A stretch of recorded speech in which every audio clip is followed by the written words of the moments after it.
Fernando Bernardo está aqui com a gente nessa manhã. Ele vai contar a sua história. Ele que é um profissional especializado em construir instrumentos de cordas. Está aqui com a gente. Seja muito bem-vindo. Muito obrigado por estar aqui, Prazer Fernando. meu. Eu queria saber da sua história. Como que você começou a criar os seus próprios instrumentos? Eu tocava violão, gostava muito. E um belo dia eu tinha um amigo, isso final de adolescência, assim, e tinha um amigo que falou, vamos fazer alguma coisa para ganhar dinheiro? E aí me chamou para construir violão, ele também não sabia. E aí eu falei, não, mas isso é uma coisa muito difícil e tal, então eu vou procurar saber um pouco mais sobre isso. E tinha vontade de ter um violão melhor. Conheci um mestre, né, no Rio de Janeiro, que construía violões. Encomendei um violão dele e comecei a ir no ateliê dele participar da construção, para ver como é que ia Qual ficando. era o processo? E me apaixonei profundamente, não conseguia mais pensar em outra coisa. E aí eu pedi a ele que me ensinasse, ele dizia que não e tal, negou uns 3 meses negando, até que eu fui muito insistente e ele aceitou me ensinar. Fiquei com ele por 2 anos, ia diariamente ao ateliê dele, a gente batendo papo, trocando ideia, construindo. E aí ele me ensinou e eu comecei a esse caminho, né? E fui fazer os meus instrumentos. Como eu não gostava de copiar ninguém, eu queria fazer os meus modelos. Modelos únicos? Modelos únicos, né? Com a minha forma de pensar o som e tudo mais.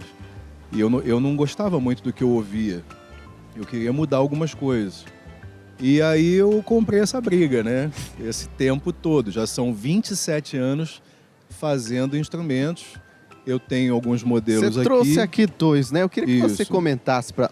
Mas são O de cá, lindos, o hein? primeiro, né? O modelo Joá, ele é um dreadnought, que é a gente chama de encouraçado. É um violão de aço para fazer base, para tocar com banda, né? Pop rock, né? Esse é um violão que eu faço com algumas modificações do que seria o projeto tradicional de dreadnought, né? Então a gente chama de Modified Dreadnought. E esse violão é um violão que consegue não só fazer a base na banda, mas ele consegue costurar a banda.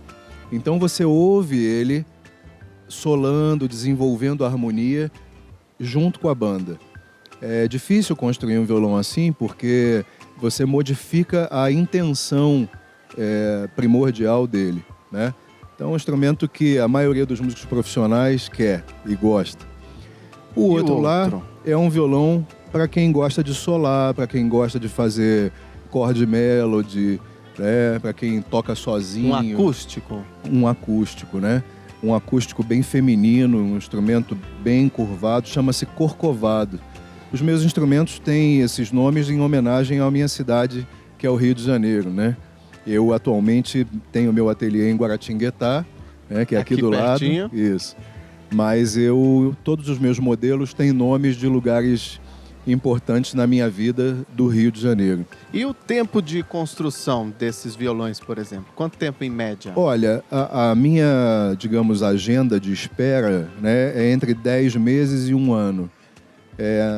Quando eu vou construir, eu pego determinados projetos, começo a fazer. Se eu ficar em cima de um projeto só, em torno de 1 mês e meio a 2 meses de construção.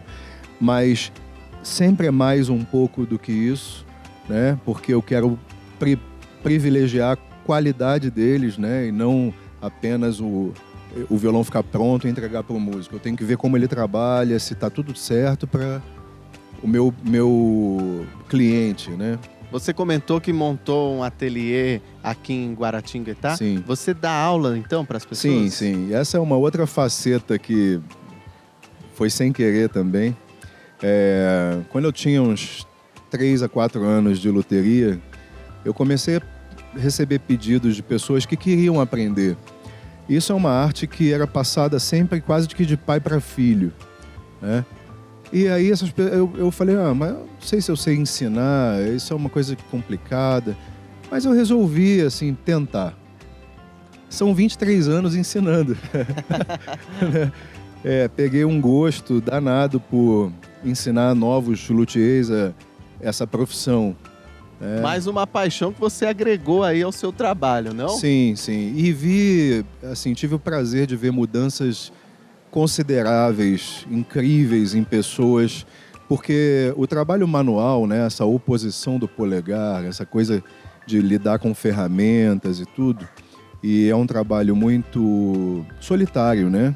Você começa a entrar cada vez mais dentro de você, da sua alma, e as coisas começam a vir, né? Com certeza. Tanto as coisas boas quanto ruins que você precisa trabalhar. E o artesanato, né, no caso a madeira, te dá muita facilidade, né? Para propagar isso. De você, por exemplo, saber o que é focar num determinado trabalho. A madeira que te determina. A concentração, né? Porque a madeira é um material natural. Isso que eu queria te perguntar, que tipo de madeira que você trabalha? Olha, primeiro a madeira tem que dar som. Tá, tem que ser sonora. Tem que ser sonora. Qual seria? Então, por exemplo, no tampo dos violões eu posso usar o abeto, que pode ser um abeto alemão, pode ser um abeto cítica. São tipos de abeto que são madeiras importadas, né? Fundo e lateral eu posso usar madeiras brasileiras já. Posso usar um cedro, um mogno, um embuia, e outras madeiras que vão gerar corpo nesse som, né? Braço e escala, o jequitibá rosa pode ser muito utilizado, o jatobá na escala pode ser muito utilizado. Eu tento utilizar o máximo de madeiras brasileiras, né? Porque eu acho que a madeira brasileira ela tem uma qualidade maravilhosa e hoje está sendo muito divulgado isso lá fora. Você vê madeiras que antes você não via, só as tradicionais, né? E hoje você vê madeiras sensacionais. A natureza é infinita, né? Nessa qualidade. E como esse trabalho manual num material natural que não tem o propósito de transformar apenas num objeto, e sim numa ferramenta do músico, né? É que faz com que esse artesão tenha que se especializar o tempo todo. Verdade. Né? Tenha que crescer sempre na sua construção. Então, é um aprendizado para a vida. E é um aprendizado eterno, né? Eterno.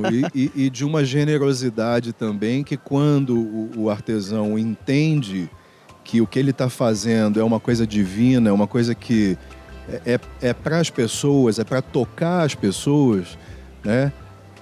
Até a questão financeira fica um pouco em segundo plano, em detrimento da qualidade que se quer, entendeu?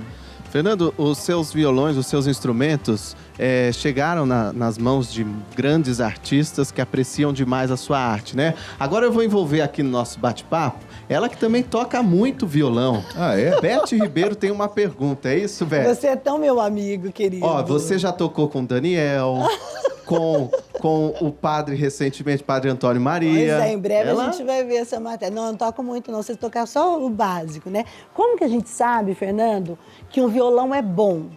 Na hora de comprar um violão, como a gente sabe? Porque muitas pessoas vão direto comprar, né? Não tem essa facilidade de ter um luthier que vai fazer um violão personalizado para ele. Mas como que identifica um bom violão? Bom, primeiro a gente tem que começar pelo músico, né? Então o músico ele traz um estilo musical que ele toca. Tá. Seja o sertanejo, seja o MPB, seja o rock, enfim. Normalmente existem instrumentos específicos para cada estilo, que vão timbrar melhor nesses estilos. Então a primeira coisa é o músico saber o que ele quer tocar, para o violão atender a ele nesse aspecto, tá? Qualidade, quando você vê um instrumento muito barato, você já começa a desconfiar um pouco, né? Normalmente esses instrumentos se prestam mais a quem está começando. Instrumento bom, ele acaba sendo um instrumento mais caro, tá? Certo. As lojas hoje, elas não investem tanto nesses instrumentos mais caros porque eles demoram mais a vender e tudo mais. Então eu sugiro sempre que você procure um luthier ou um instrumento que lhe agrada a princípio, certo, né? Quem está começando a tocar e tal. E depois comece a ver instrumentos de luteria, né? Instrumentos mais refinados. E específicos para aquilo que você... Sim. Uma coisa que a gente pode ver de qualidade, claro, é se o braço está confortável, se a corda não está muito alta, né? Se não tem nenhuma marca de batida, alguma coisa assim no instrumento, se não tem nada empenado, né? Às vezes o vendedor tem essas informações e passa para o cliente. Eu sugiro também, quando comprar um instrumento na loja, leve a um luthier para ele Legal. ter uma avaliação se esse instrumento está realmente legal, né? Muitas vezes a fábrica faz, o instrumento é importado, muitas vezes vem para o Brasil, o clima é muito diferente, Verdade. Nossa, né? A madeira complexo, trabalha né? muito com Complexo umidade, com assunto, calor, né? Então ele pode sofrer um dano irreversível, né? E você pode ainda trocar esse instrumento por um outro que esteja em perfeitas condições. Tá certo, são muitos detalhes, né?